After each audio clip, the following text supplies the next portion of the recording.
a Fundamentos de la Matemática. Vamos a ver algunos problemas resueltos de la guía B 2020 sobre Tales de Mileto.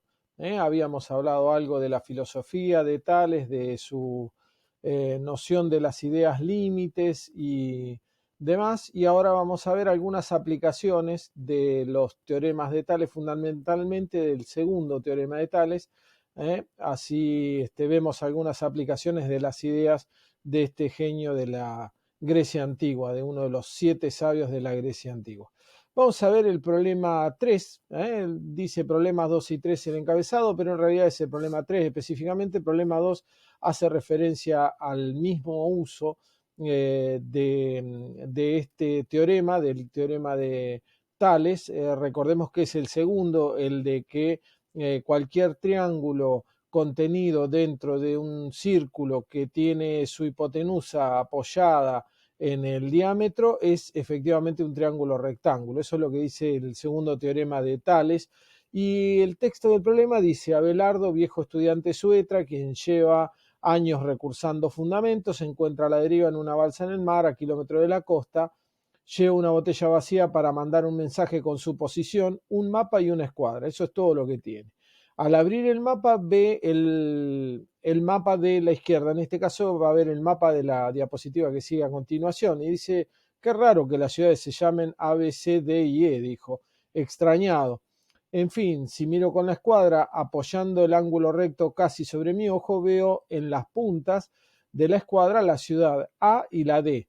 Y si giro ligeramente, puedo poner las ciudades B y E en las puntas respectivas. Sabiendo que la cuadrícula del mapa es de 50 kilómetros de lado, puedo determinar mi posición con respecto a la ciudad C y hacer que la botella llegue a la costa cercana. Estoy salvado, dice el problema. La pregunta obvia para esta altura es: ¿dónde está Abelardo? Escriba su respuesta con referencia a la ciudad C. Muy bien, vamos a ver, acá tenemos el mapa que se muestra en la guía y vamos a ver, vamos a dibujar lo que ve Abelardo, ¿sí? Así podemos hacer uso del teorema. Él tiene una escuadra, nada más, eso es todo lo que tiene, y dice que ve en las puntas de la escuadra a las ciudades A y D, y que si gira un poquito tiene a las ciudades B y E en la punta de la escuadra. Pero si nosotros hacemos eso, nos damos cuenta que en las puntas de la escuadra, donde debería estar el ojo de Abelardo, están separados por, digamos, unos 300 y pico de kilómetros, lo cual hace que esta suposición sea incorrecta. Dibujar los triángulos rectángulos así de fáciles no va a darnos la solución. Sin embargo, sabemos que todo triángulo rectángulo está siempre contenido dentro de una semicircunferencia por el teorema, digamos, una de las consecuencias del teorema de Tales. Entonces, en vez de decir que ese es el único triángulo rectángulo posible, voy a dibujar la semicircunferencia que tiene como diámetro a la distancia entre A y D, y que va a tener todos los triángulos rectángulos posibles. Y después voy a dibujar, voy a hacer lo mismo, pero teniendo en cuenta el diámetro que pasa por B y E. En el cruce entre las dos semicircunferencias necesariamente tiene que estar Abelardo. Así que Abelardo está ahí, donde nos marca el punto violeta. El truco para usar este método de cálculo, y la razón por la cual este teorema es útil en la navegación costera, es justamente este sistema que acabamos de ver. Si yo observo a 90 grados dos referencias cualesquiera, giro un poco y veo otras dos referencias, puedo dibujar dos semicircunferencias que se intersecten y localizar fehacientemente mi posición en el agua sin otro elemento, ni una brújula, ni nada por el estilo. Obviamente este sistema sirve para la navegación costera. Si habláramos de una navegación en el medio del mar, como no tengo puntos de referencia en el agua, podría hablarse de puntos de referencia y de hecho se usan como puntos de referencia las estrellas, pero bueno, ahí hay un método un poco más complicado. Este es un método que se aplica para la navegación costera. Sigamos con los problemas que puede resolver el teorema de Tales. Dice que este mismo teorema, la misma propiedad mencionada, sirve para el uso en el taller de carpintería o herrería. El problema en este caso está en encontrar el centro de un círculo, por ejemplo, el centro de un cilindro torneado en madera. Como no tenemos la marca del centro, no sabemos dónde está. Entonces dice, como ayuda a los carpinteros viejos, y cuando digo viejos me refiero a los griegos contemporáneos de Tales, o sea, francamente viejos, dicen que puede trazarse el centro utilizando una escuadra y un compás. ¿Puede usted encontrar el método y justificarlo aplicando la mencionada propiedad?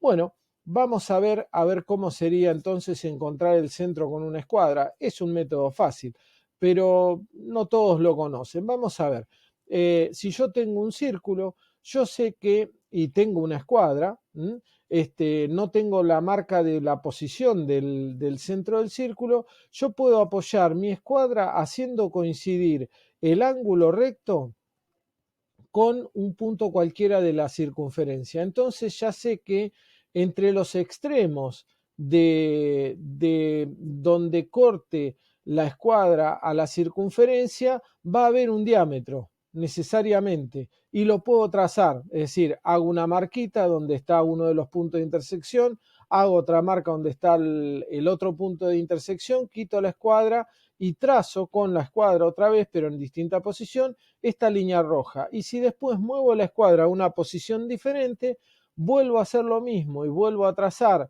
la línea de diámetro, en otro caso en otra posición, el centro queda automáticamente determinado por la intersección de ambas líneas rojas. O sea, con una escuadra solamente, ni siquiera con el compás es una ventaja que nos damos, se puede determinar perfectamente el centro de un círculo sin ninguna otra herramienta y con absoluta precisión. Vamos a otro corolario del teorema de Tales, que dice que la circunferencia circunscripta a todo triángulo rectángulo siempre tiene radio igual a la mitad de la hipotenusa y su circuncentro se ubicará en el punto medio de la misma. Adivine qué, demuéstrelo también. Así que vamos a hacerlo, tomamos nuestro círculo, le dibujamos un triángulo que en este caso está incluido, digamos, la circunferencia es circunscripta al triángulo porque lo recorre por afuera y toca en todos sus vértices al triángulo. Y ahora miremos una cosa importante. Cuando yo quiero obtener el circuncentro, me tengo que fijar en el cruce de las mediatrices. Las mediatrices son las perpendiculares a los lados que cruzan por el medio de cada uno de los lados. Como es fácil de ver que las dos mediatrices de los lados de los catetos, digamos, se van a interceptar y se tienen que interceptar en el punto medio porque la otra mediatriz tiene que pasar por el punto medio de la hipotenusa, es fácil ver que hay un radio acá de diferencia y que hay un radio hacia la izquierda y un radio hacia la derecha por construcción nada más dentro del triángulo rectángulo. Así que con esta figura queda aprobada ya la propiedad en cuestión. El problema número 10 dice, vamos a ver otra propiedad, dos ángulos inscritos en cada uno de los arcos que una cuerda determina son suplementarios. Suplementarios quiere decir, recordemos, que suman 180 grados y también hay que demostrarlo. Bueno, vamos a hacer, esta es la figura que nos dan de ayuda para ver y nos dicen que hay que demostrar que B más D es igual a 180 grados, así que tomamos esa figura. Como ayuda para nuestro razonamiento, vamos a dibujar el ángulo central, es decir, el ángulo que queda en el centro de la circunferencia para el mismo arco que forman, digamos, la distancia escrita sobre la circunferencia entre C y A.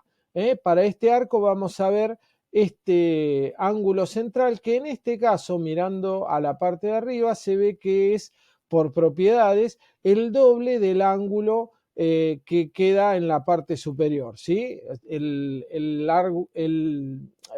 Ángulo circunscripto, inscripto. El ángulo inscripto es el doble del central en este caso. Por supuesto vale la misma propiedad, pero para el otro lado.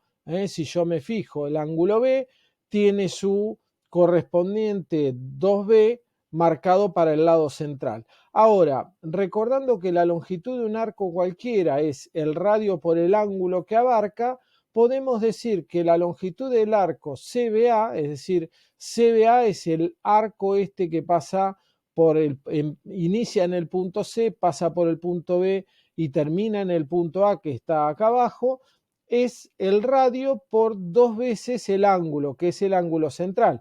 Lo mismo podríamos hacer para decir por el otro lado, yendo por el otro lado, el arco CDA es el radio por 2 veces el ángulo B.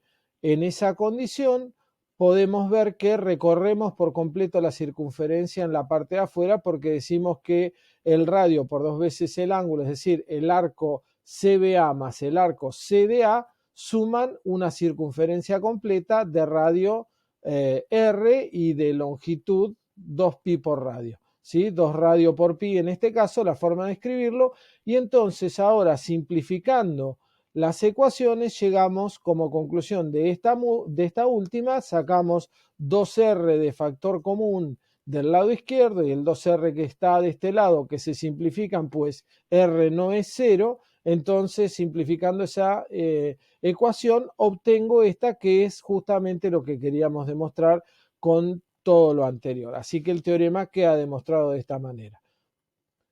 El problema número 13, que es uno de los últimos, nos habla de la cuadratura del círculo. Así que vamos a ver cómo cuadraban figuras los antiguos griegos y por qué lo hacían. En principio, ¿por qué lo hacían? Porque, y por eso la geometría dominó durante casi 2000 años a la matemática. En general, digamos, la geometría era la madre de todas las demás ramas de la matemática, porque es una forma muy fácil de realizar cálculos. Los cálculos geométricos se resuelven con simplemente las figuras y sus conclusiones y no requieren de una calculadora muy elaborada. Eso es una ventaja porque las calculadoras no aparecieron hasta Pascal como mínimo, si consideramos las primeras calculadoras mecánicas. Y si consideramos calculadoras eléctricas o electrónicas, bueno, muy posterior, tuvimos que esperar hasta 1940 como mínimo. Así que, digamos, la mejor forma de resolver problemas antes era obviamente haciéndolo con geometría. ¿Cómo se resolvía el cálculo de las figuras? Digamos, para no acordarse de las fórmulas o no tener que obtener las fórmulas para calcular la superficie de cada una de las figuras. Vamos a tener que tener en cuenta primero 2 hechos fundamentales, los 2 relativos a los triángulos. Por un lado, el teorema de la altura del triángulo, que dice que dado un triángulo rectángulo, por supuesto, dado un triángulo rectángulo, si este tiene lados catetos A y B y tiene una altura H, los correspondientes lados de lo que sería el lado C o la hipotenusa, los que quedan separados a ambos lados de la altura, los llamamos M y N, se cumple que, y esto se puede demostrar, no es parte de esta guía hacerlo, pero se puede verificar con mucha facilidad, que la altura es la raíz cuadrada de M por N. Se dice que es la media geométrica del producto M por N. ¿Sí? La media geométrica de M y N, en realidad. La otra propiedad, esta sí es mucho más conocida, es que el área del triángulo es el producto de la base por la altura dividido 2. Tomando en cuenta estas dos cosas, digamos, el hecho de que la altura es la media geométrica de M y N y que el área del triángulo es, como dijimos, la base por la altura sobre 2, podemos empezar a cuadrar figuras. Vamos a ver. Tomemos la figura más fácil, la de menor cantidad de lados que conocemos, que es el triángulo. Vamos a considerar un triángulo.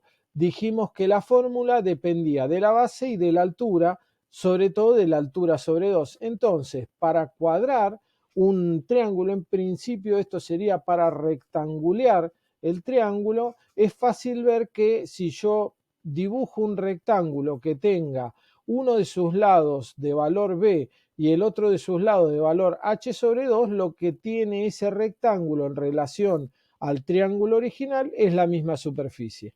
Pero todavía no cuadré, acá rectangulé, si uno quiere verlo de esa manera. Entonces, ¿cómo hacemos para convertir en cuadrado este rectángulo? Acá sí hay que complicarse un poco más. No es tan simple la explicación, pero tampoco es nada imposible. Para pasar del rectángulo al cuadrado vamos a tener que acordarnos a qué se parece esta fórmula que tenemos acá. Es decir, el lado del cuadrado que nosotros queremos obtener es la raíz cuadrada de la superficie que tiene el triángulo. En términos de ecuaciones sería directamente esto, ¿sí? Pero si ustedes se fijan, esto es como si fuera la raíz cuadrada de m por n, donde, por ejemplo, b larga es m y h sobre 2 es n, la propiedad de la altura con respecto a la altura que dijimos para un triángulo rectángulo. Entonces, eso es lo que vamos a utilizar, aunque un poco complejamente, dibujando nuestro triángulo, nuestro rectángulo, perdón, para ver y calcular el cuadrado equivalente. Vamos a tomar el lado B y vamos a bajar con un compás la altura, el lado de la altura sobre 2, eso lo bajamos al eje. Una vez que lo tenemos bajado, trazamos una recta que sea la suma de esos dos valores, es decir, la suma del valor de la base y la altura sobre 2, toda juntita. Después dividimos al medio, marcamos la mitad de ese lado todo en rojo que dibujamos originalmente y con compás trazamos una circunferencia. Una vez que trazamos la circunferencia, lo que tenemos que ver es la posición donde está la división entre donde termina el lado B y donde termina el lado y donde empieza el lado H sobre 2. Ahí trazamos una perpendicular que va a cortar en algún punto a la circunferencia. Lo que tenemos que recordar es que la circunferencia permite armar un triángulo rectángulo, así que si yo me fijo ese punto de intersección es como si yo tuviera la altura de un triángulo rectángulo que sabemos que es igual al producto de las partes separadas por la altura, o sea, de M y N que estaban a la izquierda y a la derecha, pero que acá se llaman B y H sobre 2.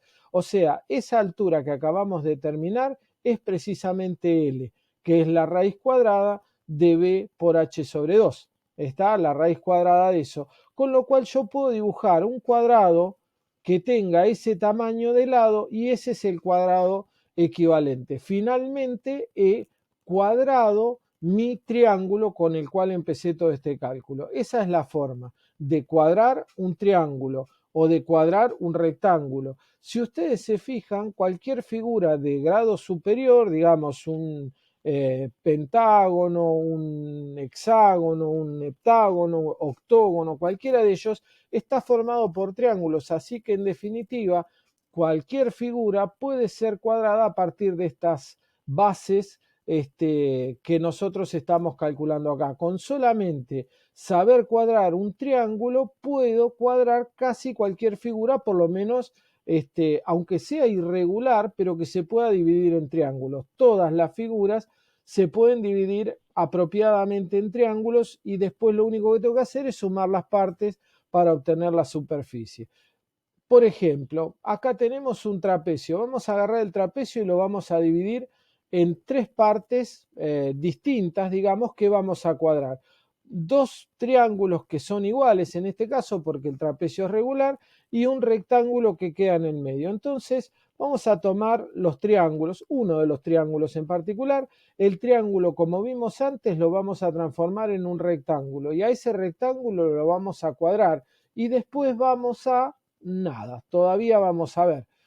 Pero ahora vamos a seguir con esta filosofía, vamos a tomar el rectángulo amarillo y vamos a hacer también lo que vimos antes. Del rectángulo vamos a pasar a un cuadrado y del cuadrado lo vamos a sumar al cuadrado que nos quedó como parte de la superficie del triángulo original, del triángulo rojo. O sea, ahora lo único que tenemos que ver es cómo sumamos estos dos cuadrados que son de superficie diferente. No es tan fácil porque hay que lograr otro cuadrado, ¿sí? No es tan intuitivo. ¿Cómo se hace para de dos cuadrados de tamaño diferente lograr un cuadrado equivalente? Bueno, en realidad podríamos tratar de sumarlos con digamos, rellenando con piedritas el cuadrado y sumando la cantidad de piedritas, etcétera, etcétera, pero por supuesto hay un método mucho más fácil. Tomo el cuadrado cualquiera, empiezo con el cuadrado amarillo en este caso, agarro el cuadrado azul y lo pongo a 90 grados del anterior y trazo una hipotenusa. Otra vez obtengo un triángulo rectángulo. Como tengo el triángulo rectángulo, yo sé que sobre el triángulo rectángulo, sobre la hipotenusa del triángulo rectángulo, puedo apoyar un cuadrado que va a ser igual a la suma de los cuadrados de los catetos, eso es lo que dice el teorema de Pitágoras, con lo cual puedo cuadrar perfectamente cualquier figura de ahora en más. No importa cuántos cuadrados diferentes yo tenga que sumar, uso siempre este mismo método. Por supuesto, ahora si tengo que sumar, tendría que sumar el triangulito verde cuadrado, lo sumo otra vez con este método a lo que dice área total y así sigo. Pero el método es fácil, es rápido, sin una calculadora me permite obtener un resultado eficiente y absolutamente válido en términos de la geometría, por supuesto. Esta es la razón por la cual los griegos veían casi todo como cálculo de áreas, porque las áreas son fáciles de trabajar. Las ecuaciones de segundo grado se pueden trabajar con áreas perfectamente. De hecho, los libros, el libro de Al-Khwarizmi más conocido, que es el de Al-Jibra, el de álgebra, el libro fundacional del álgebra, está dedicado a la resolución de ecuaciones de segundo grado, justamente usando métodos geométricos para la resolución de esas ecuaciones. Así que les recomiendo que le den una leída a todos estos métodos que son muy útiles, forman la base del pensamiento matemático durante casi 2000 años, lo cual es muy importante. Bueno, quería plantearles ahora simplemente los grandes problemas y ahora podemos entender por qué algunos problemas no pudieron ser resueltos. El primero y el más conocido de todos, la cuadratura del círculo. La cuadratura del círculo que tiene, digamos, la idea era cómo calcular así con estos métodos de cuadrar la superficie que tiene un círculo, se tropieza con el problema de que la relación entre uno y otro forma parte de un número irracional o tiene como componente un número irracional, con lo cual no puede ser construido. Hubo varios intentos de construir esta cuadratura aproximando la circunferencia como la suma de muchos triangulitos, infinitos triangulitos chiquitos que se iban a sumar dando un cuadrado, pero nunca se llegó a la solución, no se podía llegar a una solución finita y de hecho no la había. Muchos años más tarde, por allá por 1800 algo, se demostró que no era posible, pero hubo que esperar desde por lo menos 500 años antes de Cristo hasta los 1800 como para demostrar definitivamente que no tenía sentido buscar una solución a la cuadratura del círculo y al otro problema también típico de la antigüedad, que era la trisección del ángulo, que era cómo se divide geométricamente, usando métodos geométricos, cómo se divide a cualquier ángulo en tres partes iguales. En dos partes iguales con compás, ojo que la cuestión era con compás y con regla, ¿no es cierto? Ese era lo que se buscaba. Dividirlo en tres partes iguales con compás y con regla se demostró también, y esto está muy relacionado con la cuadratura del círculo, se demostró también que no se podía, y el último gran problema era el que seguía, que era la duplicación del cubo. Estos dos primeros, la cuadratura del círculo y la trisección del ángulo, se pueden resolver con una curva auxiliar que se llama la cuadratriz de Hippias, ¿sí? Cuadratriz de Hippias es lo que nos permitiría, usando la cuadratriz, o sea, hay que hacer una curva adicional a las que se necesitan para cuadrar y entonces uno puede encontrar tanto al ángulo dividido en tres partes iguales como la cuadratura del círculo, como el lado que equivale a la superficie, digamos, de un cuadrado para igualar la superficie de un círculo, pero solamente mediante la cuadratriz de Hippias. Y después, posteriormente, también la resolución de la duplicación del cubo, es decir, qué tamaño tenía que tener este lado del cubo para que duplicara en volumen al tamaño de este cubo más chico, también hubo que esperar a otra curva, aunque este es, digamos, en términos modernos es una forma muy fácil porque es simplemente encontrar la resolución de una muy elemental ecuación cúbica que resulta hoy en día, en términos de ecuaciones, muy simple de hacer. En términos de cálculos geométricos, resultó y se pudo demostrar que era imposible de hacer sin una curva asociada. Bueno, esto para que lo tengan en cuenta simplemente para saber con qué problemas se enfrentaban los geómetras en la época de Tales y qué tan útil era. Fíjense, hemos trabajado prácticamente con uno o dos teoremitas nada más muy elementales para hacer todo. Así que tómenlo en cuenta, el poder de la geometría es muy grande y permite llegar a la comprensión de conceptos muy elevados. Muy bien, nos vemos en la próxima guía entonces de Fundamentos de la Matemática. Vamos a hablar de Pitágoras y de su teorema o no, teorema de Pitágoras, pero ya lo veremos en el próximo video. Nos vemos pronto.